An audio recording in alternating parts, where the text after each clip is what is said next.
folks, good afternoon to you. Actually, in my case, I am here once again doing an audit. We are in Troy, New York. My name is Tyrone. I am from New England Truth, and my research has shown that there's been a lot of police brutality in this area.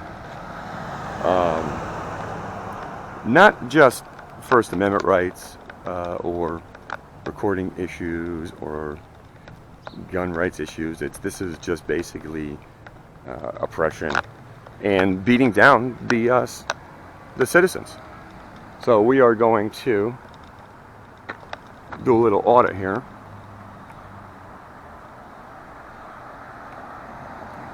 Just let them know that they don't own it.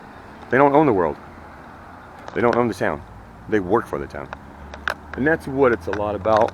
It's about just getting things in perspective, getting people to understand their roles, because it's really, I'm not trying to make excuses, but maybe it's not their fault. Maybe their culture is what they adjusted to. So they adjusted to the culture, which was Pinkerton originated, Wild Wild West style, and 9/11 has propelled it or harkened back to that time.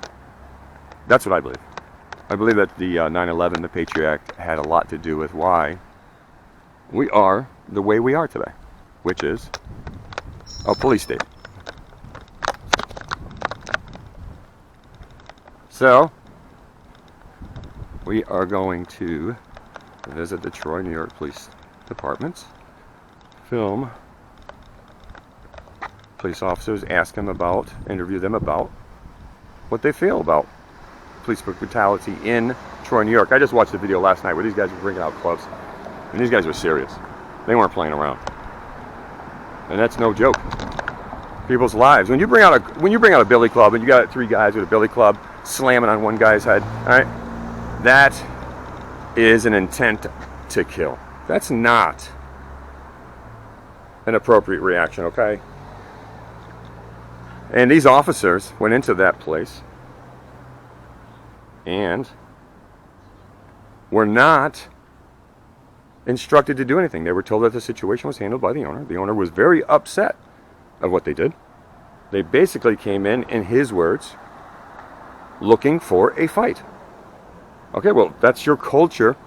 Then you need some accountability. You need some transparency. You need people to start to say, no, we need to fire some people. We need to sue some people. We need to get some police officers on the stand. Like I've always said, it's the stand. It's the law. That's what works. It's the only thing that works. Hey, service, trust, professionalism. I don't know. Those are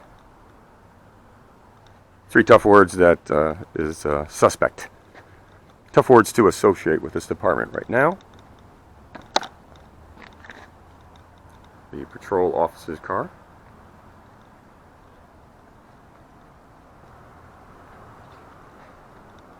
And I've heard of a gentleman out here who has a lot of problems with these officers. I want to see if I get the same kind of reaction from these guys, because based on what I've seen, and I don't know the officers' names. I haven't done a FOIA request. I haven't done any of that stuff. This is just an audit. We can do that stuff later. But in my opinion, these guys are out to lunch. Not only not serving and protecting, but they are indeed harassing and collecting and assaulting. So we have a Trusco Bank parking lot. Just walking around in the back here of this police station, I think. And behind here in the Trusco parking lot, we have a police officer parked back here for some reason. And I just want to make you aware of something. This says Trusco Bank, customer parking only. Unauthorized vehicles will be towed. So I'm going to pick up the phone. I'm going to call and see if we can get somebody to have these vehicles moved. as they're not following the law.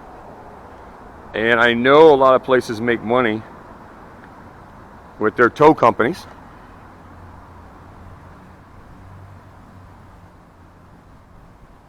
And, you know, they gotta make their money somehow. So if they're gonna do that, like I've always said, it's the hypocrisy. And here we've got a number of police officers parked in the wrong place. They don't belong here. And this car looks like it's been used recently. I see bag. See a hat over there.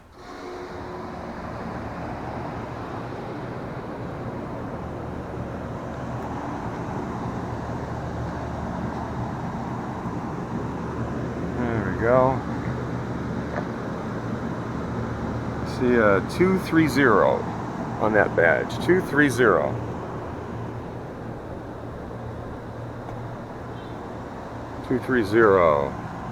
This looks like a men's basketball. This may not be a police officer.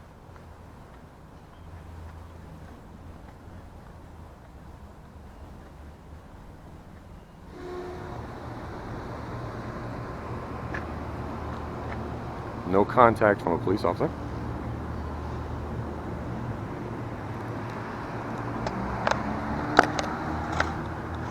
Sorry folks, I'm trying to make this call while I do this audit and film with another camera.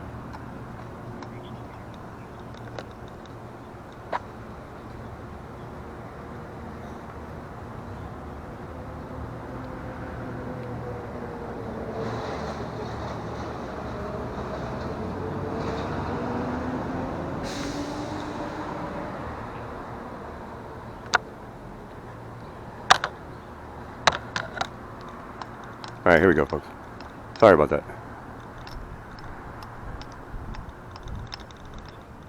Yes, I am a concerned citizen, and I'd like to know if I can have a couple cars towed that are parked illegally.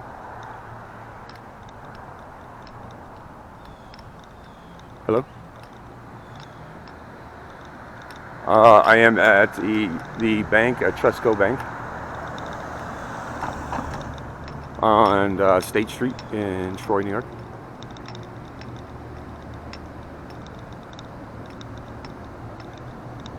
I'd rather not give that. I'd rather not give that. I'd rather not give that. I'm just a concerned citizen, and I thought that I should be able to call anonymously and just say, hey, something's wrong here. Can you help me out? Can you, you know. You have two illegally parked cars right in front of a sign that says customer parking only for Trustco Bank. And then it says unauthorized cars will be towed. It's pretty obvious.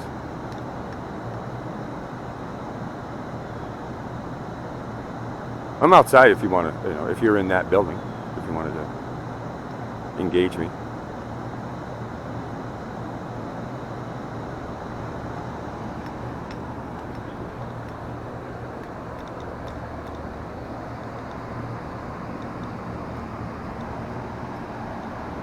And what if it's a police officer's vehicle?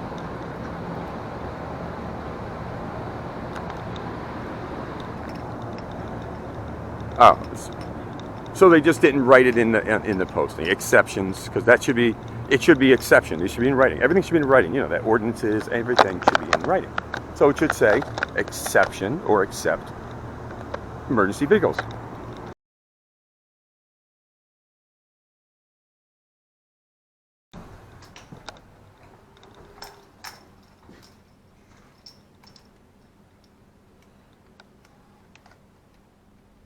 Good morning, sir. Good afternoon. Good afternoon. What can I do for you?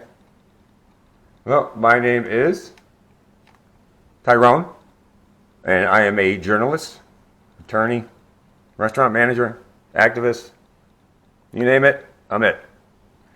You guys have had a lot of videos online lately about police brutality. overstepping their bounds. It's obvious. Now, I've had many of lieutenants, captains on the stand, and they never act like that in a court of law. And my job for the rest of my life, until I die, is to walk around and hold you people accountable. Okay. One, town by town, state by state. This isn't my first state, just so you know. Because the videos, they don't lie. And that, I would like to speak to somebody in, do you have an IPO? Do you have somebody like that here, or? Not right now, no. No, huh? You're the desk. Do you have a card? No, I'd rather not give my information out. How can I have somebody contact you? Oh, well, I can check back, I can call back. Who would you suggest? Do you have an IPO for this department? It's Chief DeWolf. Well, that's the chief. So you don't have an IPO, you just talk to the chief. No, that's his position. That's his title as well? He is. Okay. So he also is the public guy. That's correct. Okay. I will speak with him. Chief what? DeWolf? DeWolf. DeWolf. DeWolf. 2 years he's been in position, correct? Excuse me? 2 years? I'm not sure exactly how long he's been in that position. Okay. Yeah, I've done some research on him too. Okay. And any comment about the culture of the department and the amount of oppression that it seems to be about? I don't want to get into all the details because you can't really get into all the details, right? Unless you're in a court of law, right? Unless you're in a court of law. Okay, if you say so. That's where you do it. That's where you make change. Okay. So, the guys pulled out their billy clubs. This is why I came here. What can I do for you right now? And they were beating somebody. I'm asking you for your opinion on those guys beating that guy last night with their clubs, which is an intent to murder. I have no idea what went on or where it was or what you're referring to. I have no idea. Oh, okay. All right. Well, you have stripes on, don't you? Why, sure. Oh, I would be a little concerned about my community if I had stripes on and the leadership, because that means leadership to me. I've managed thousands and thousands of people in my lifetime. You're telling me you have knowledge of something, and I'm asking where it is.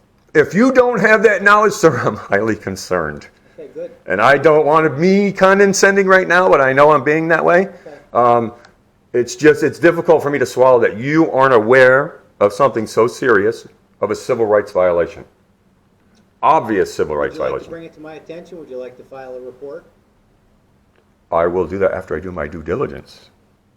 So you're not going to do it? And I wouldn't file a report with the police department, just so you know, it's a waste of time. Okay. It's a waste of time. How are you going to, and not you, sir, I don't know you. I don't know you. You could be an awesome dude. We have a chain of command for that. You might be a great guy. Well, the chain of command is part of the problem. The hierarchical system is solid, right? So the problem is that you become militaristic and then you just do what you're told. And that's the problem. That's a whole separate subject. Right. But you seem like a nice guy, so I don't want to bust your stones. Right now you're acting very civil, and I appreciate that. But I just wanted you to be aware that you're not the only person that's out there. You're right. So the problem is, and I've volunteered with the Colony Police Department for years.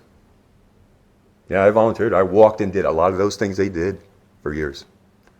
And it was always about the community relationship. It was always about how we're getting along. You know, that was me. I was the guy that went out. I was a public relations representative. Well, you should do it for us then. Sir, I can't do it if I don't believe in it. I would help train. Why don't you believe in it? Because of the resistance of the solidness of the blue line. If there were more people who would say, look, this is wrong, I would be so happy as an individual. Because really, that's what we're talking about. We're talking about right versus wrong, moral things. That's what we're talking about. Okay. So, unfortunately, the percentages are wrong. You're going to have bad apples everywhere, in every occupation and all walks of life. I get it. But the numbers are off. You know, I'm an algorithm kind of guy. The numbers aren't right. Okay. And if you notice the trend, I mean, I made $100,000 a year for a lot of years. And I'm not doing it anymore. I'm doing this now. I'm a registered journalist with a certified agency, national agency. Good. So why am I doing that? Why do I bring a camera, walk into the police station? What idiot would do that? Who does that stupid stuff? People who care, or people who are trying to make money or be famous. I am the first, okay? I'm not looking for money. I'm definitely not looking to get famous. Good for you. All right? What was your name, sir? Sergeant Ryan. Sir, it was nice talking to you. I know we had a difficult time on the phone, but you definitely are a lot more personable in person. Your disposition is devoid of hostility, which is beautiful. That's how the British do it. Thank you, sir. Have a wonderful day. All right, folks, that's our encounter at the Troy station, where I saw a video where somebody was beat last night by Troy police officers. And we don't accept this in society. I don't care who you are. Follow the law. If you are going to enforce the law, follow the law. Just because you have a badge and a gun and you want to bust somebody's balls and you use your job to do it, that doesn't make you a good person. It kind of makes you a scumbag. And I know that's a terrible word, but I'm sorry. If that's what you're doing, if the culture of our police departments all across the United States of America are aggressive like that, we've got problems, folks. Bigger problems than you can imagine, because that stuff is from the old Wild Wild West days. So that was a huge hierarchical system that is entrenched, deep-seated, and sanctioned by 9/11. All right, we are going to go to another location. I don't like to stay too long if I don't need to. I have not had any interact. I have not had any contact whatsoever, other than the ones that I initiated. So as far as the First Amendment audit, it's definitely a pass. I can't say anything bad at this point because nothing really hit back.